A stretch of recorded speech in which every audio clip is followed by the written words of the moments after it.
Imagine this. A crime, just horrific, grips the entire nation. 3 teenagers, convicted really fast. Yeah. But then decades pass. You get legal battles, celebrities jumping in, new science, and suddenly there's huge doubt about whether they were even guilty. That's the West Memphis Three case in a nutshell. An enduring mystery. And today we're going deep into the sources around it. It's complex, often contradictory stuff. Definitely. Our mission here is really to unpack all of it. The events, how the investigation went down, the legal twists, the new theories popping up. We want to help you understand why this case, even though the men are out now, still feels so unsettling, so unresolved. Exactly. We'll look at the original charges, the evidence they actually presented back then. The whole journey to getting them released, which was pretty extraordinary. And the search for real answers, which is, believe it or not, still going on. And we'll try our best to lay out all the different viewpoints fairly. Right. So where do we start? The beginning, I suppose. Yeah, let's go back to May 1993, Robin Hood Hills, West Memphis, Arkansas. It starts with a truly gruesome discovery. It just shocked everyone. The bodies of 3 little boys, 8-year-old Cub Scouts, Christopher Byers, Stevie Branch, and Michael Moore. found in a drainage ditch. They were nude, hogtied, and mutilated. And the details, I mean, they're hard to hear. Moore and Branch died from multiple injuries, drowning. But Christopher Byers, his death was different. He bled to death. And there was the genital mutilation. Awful. What's really strange, though, is the crime scene. You'd expect a lot of blood, right? You would. But there was very little. Almost no fibers either. Some people said it looked like it had been, quote, swept clean. Swept clean. Wow. So were they even killed there? That was the immediate question. Did it happen somewhere else with the bodies just dumped in the ditch? Is a critical point. And the police, how quickly did they have suspects? Almost immediately, yeah. Attention turned very quickly to 3 local teenagers. Damian Eccles, who was 18. Jason Baldwin, 16, and Jesse Miskelly Jr., 17. Right. And the why is really telling. They were outsiders in this very conservative town. They like heavy metal, horror movies, maybe Wicca or paganism, things that scared people back then. Exactly. Eccles in particular, he had a history of mental health issues. One teacher apparently called him a wacko cult member. And you have to remember the timing. This was smack in the middle of the Satanic Panic. Oh, absolutely. That context is crucial. That national hysteria about, supposed satanic cults performing rituals. It created this atmosphere of fear. So suspicion fell easily on kids who just looked or acted different. It really did. And that background, that fear, it heavily influenced what happened next, especially with Jesse Miskelly Jr.'s interrogation. Okay, so let's talk about that. June 3rd, 1993. Miskelly is brought in. Why is his confession so central and so well debated? It's pivotal, but incredibly controversial. The interrogation lasted about 12 hours. 12 hours? Yeah. But guess how much was recorded? Not much. 46 minutes. Just 46 minutes out of 12 hours. And remember, Jesse had a learning disability. His IQ was tested around 70. And no parents, no lawyer. Not during the questioning, no. That alone raises huge red flags about potential coercion. You'd think so. And did the confession itself hold up?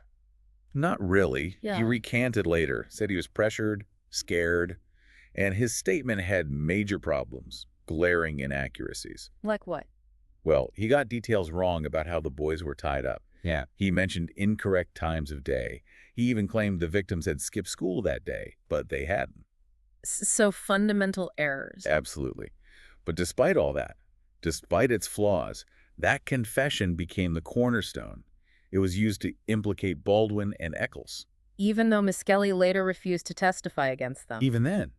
It's kind of astonishing, really, how much weight that shaky confession carried. Was that the only questionable thing about the early investigation? Were there other leads they didn't chase down? Oh, definitely. Several things raised questions about how thorough they were initially, and were they too focused on those 3? Like what kind of things? For instance, John Mark Byers, Christopher Byers' stepfather. He owned a knife. It was found later, and it had blood on it. DNA testing showed it was consistent with both his and Christopher's DNA. But they didn't pursue that lead. Doesn't seem like it was pursued seriously at the time, no. And what about this Mr. Bojangles person? That sounds strange. It is. There was a report of a man covered in mud and blood who went into a restaurant bathroom near the crime scene shortly after the boys disappeared. Okay. He apparently left blood and feces in there. Police reportedly collected samples, But but those samples were later lost, vanished. lost evidence. That doesn't look good. Not at all. And there were other early suspects, too, like Chris Morgan and Brian Holland. They took polygraphs, which supposedly indicated deception. But they were cleared quickly. Yeah, dismissed pretty fast. It just adds to this picture of an investigation, maybe locking onto a theory too early, potentially missing other vital clues. So given all these irregularities right from the start, how did things actually play out in court? Well, first, Miskelly was tried separately from Eccles and Baldwin. There's a legal reason for that, the Bruton Rule, basically meaning his confession couldn't directly be used against the others if he wasn't testifying. Okay, so his trial was first. Yes. And in his trial, obviously, his confession was key evidence against him, despite the issues, for Eccles and Baldwin's trial. What did they have against them besides Miskelly pointing fingers initially? It was largely circumstantial. They brought in a supposed cult expert. Oh, boy. Back to the satanic panic again. Right. Linking their taste in music, the clothes they wore, black T-shirts to satanic cult activity. Seriously? Seriously. There were also some fibers found on the victim's clothes that were described as microscopically similar, not identical, but similar to items from Baldwin's and Eccles' homes. Similar isn't definitive, though. Not at all. But that was basically the case. And in 1994, the verdicts came in. Eccles got the death penalty. Yes. Baldwin and Miskelly got life in prison.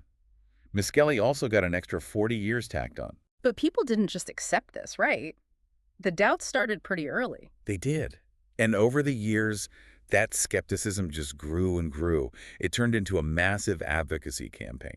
What fueled it? Was it just the lack of hard evidence? That was a huge part of it. No witnesses to the actual crime, no DNA directly linking Eccles, Baldwin, or Miskelly to the bodies or the immediate scene. That lack of physical proof really stood out. And then came the documentaries. Paradise Lost. Exactly. That HBO series was a game changer. It brought the case to international attention, highlighted all the inconsistencies, the questionable confession, the satanic panic angle. It really made people question the convictions. And celebrities got involved, too. Big time. People like Eddie Vedder from Pearl Jam, Johnny Depp, Natalie Maines from The Chicks. They raised money, awareness, really kept the pressure on for a new look at the case. That must have made a difference. It definitely helped fund the legal challenges. And something else really powerful happened. What was that? Some of the victims' own family members started to doubt the convictions. John Mark Byers, Christopher's stepfather, who was initially very vocal against the three. He changed his mind. He did. And Pam Hicks, Stevie Branch's mother. They both eventually came to believe the three were innocent. Imagine that, the parents of the murdered children saying, "You got the wrong guys." That carries incredible weight. Wow. Okay, so the pressure's building, doubts are growing. Then comes the science, the DNA testing. Yes, this was crucial. Between 2005 and 2007, new DNA tests were done on evidence from the scene. And what did they find? Well, crucially, what they didn't find was any DNA from Eccles, Baldwin, or Miskelly on key pieces of evidence, like the ligatures used to tie the boys. Nothing. Nothing linking them. But they did find other DNA, DNA that pointed towards other people potentially being at the scene. Like who? Critically, a hair found tangled in one of the ligatures used to bind Michael Moore was genetically consistent with Terry Hobbs. Stevie Branch's stepfather? That's right. Was that the only hit? No, there was another hair found on a tree stump near where the bodies were discovered. Its mitochondrial DNA was consistent with David Jacoby. And he was? A friend of Terry Hobbs.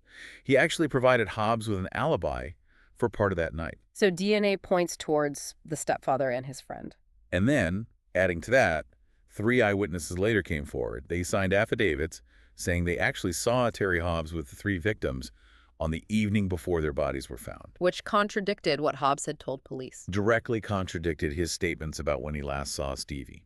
Now, it's important to say, both Hobbs and Jacoby have consistently denied any involvement in the murders. Of course. But this DNA evidence, the eyewitness accounts, that must have put huge pressure on the prosecution's original case. Enormous pressure. It led to this very, very unusual legal resolution in August 2011. The Alford plea. The Alford plea. After 18 years, 1 month, and 8 days in prison. They walk free. They walked free, but under very specific terms. The Alford plea allows a defendant to maintain their innocence. While formally acknowledging that the prosecution has enough evidence that could likely lead to a conviction if it went to trial again. Exactly. The prosecution, for their part, cited how difficult a new trial would be, nearly 2 decades after the crime. Memories fade, evidence degrades. Was everyone on board with this plea? It was complicated. Damien Echols, facing the death penalty still, was reportedly reluctant. He didn't want to plead guilty, even in this way, to crimes he says he didn't commit. But he took it. He did. He said he did it to save his own life, essentially. And Jason Baldwin initially refused the deal if it meant Echols stayed on death row, but agreed when it meant freedom for all three. So what was the actual outcome? They're released. Released with time served, but they remain convicted felons. They're on parole, essentially. And crucially, they weren't exonerated. No. That's the key part of the Alford plea bargain here. No exoneration, which means they couldn't sue the state for wrongful imprisonment. So freedom, yes, but not a declaration of innocence. It's a strange kind of half-justice, isn't it? It really is. It resolved the immediate situation, got them out of prison, but left the ultimate question of guilt or innocence hanging. It highlights that tension between achieving closure and finding absolute truth. Which means the fight wasn't really over for them. Not at all. Especially for Damien Echols. He's been very vocal about wanting full exoneration, wanting to find the person he believes really committed the murders. Jason Baldwin has also been active, right? He co-founded an organization. Yes, Proclaim Justice. It advocates for other people believed to be wrongfully convicted. Jesse Miskelly has generally kept a much lower profile since his release. And the key to potentially clearing their names still lies in that evidence, doesn't it? The DNA. Absolutely. That's been the focus, the fight to get more advanced testing done on the existing evidence. There was a legal setback recently, though. There was. In 2022, a lower court judge actually denied Echols' request for new testing. The judge ruled that because he was no longer incarcerated, he didn't have standing to demand testing under a specific Arkansas law. Even though the law itself didn't explicitly say you had to be in prison. Right. Act 1780 of 2001 allows for post-conviction testing based on new scientific evidence to prove actual innocence. It didn't seem limited only to current inmates. But that wasn't the end of it. Yeah, thankfully for Echols and his team. In April 2024, just recently, the Arkansas Supreme Court stepped in. They reversed that lower court decision. They ruled that Echols can seek additional DNA testing under Act 1780. That's a huge victory for him, potentially opening the door for new analysis. Is the evidence even still available? I heard something about a fire. There are fears it might have been lost or destroyed, yeah. But reports surfaced, I think around December 2021, that key evidence was actually found intact at the West Memphis Police Department. So it exists, but hasn't been tested yet with the latest methods. According to Echols, as of maybe mid-2025, crucial items, like the shoelaces used to bind the boys, still haven't undergone this new testing. What kind of new testing are we talking about? They want to use something called the MVAC system. It's apparently much more sensitive than older methods. It can lift tiny DNA particles from porous surfaces, like fabric like shoelaces, where previous tests might have failed. So there's real hope of maybe finding a clearer profile. That's the hope, to potentially identify DNA from someone else, someone who might have actually handled those ligatures. While this legal and scientific battle goes on, are new theories emerging about who might be responsible, if not the West Memphis Three? Yes, definitely. Dan Stidham, who was Jesse Miskelly's lawyer way back. Right. He recently published a book, A Harvest of Innocence. He shares details he hadn't before and floats some new theories. He's convinced the real killer is still out there, still alive. Does he have a specific theory? One prominent theory he and his investigators have looked into is quite chilling. They suggest it might have been a serial killer. A serial killer? Specifically, possibly a long-haul trucker. They point to the crime scene's location, Robin Hood Hills, being very close to a major truck stop on Interstate 40. Is there anything to back that up? Well, Stidham claims his suspect is actually already in prison for other murders. And it's sobering to note, the FBI apparently maintains a database of hundreds of truckers suspected in connection with nearly 1,000 unsolved killings along U.S. highways. Wow.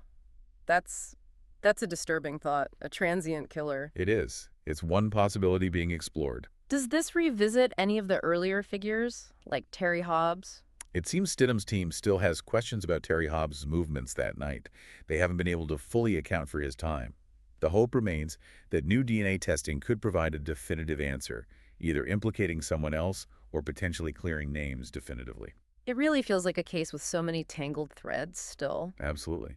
Decades later, the search for a clear, final truth continues. So we've just taken this deep dive into the West Memphis Three. It started with that awful, brutal murder of 3 young boys. Led to those quick, controversial convictions fueled by, societal fear. Then decades of fighting for freedom, driven by doubt, celebrity support, and eventually DNA science. And now, this ongoing quest for the full story, using technology barely imagined back in 1993. We've seen how a confession full of holes, mixed with that satanic panic climate, put 3 teenagers behind bars for 18 years. And how they got out, not cleared, but through that unusual Alford plea, which has left everyone, especially the victims' families, in a difficult place.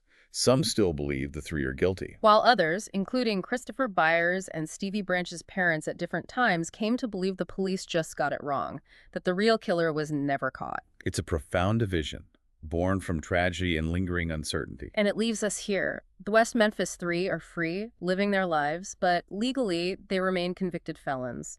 That Alford plea gave them freedom but denied them exoneration, denied that final stamp of innocence. A compromise that highlights a really difficult question for all of us, maybe. Which is, In a world where science keeps showing us the flaws in past investigations, revealing limitations we didn't see before, what's our responsibility?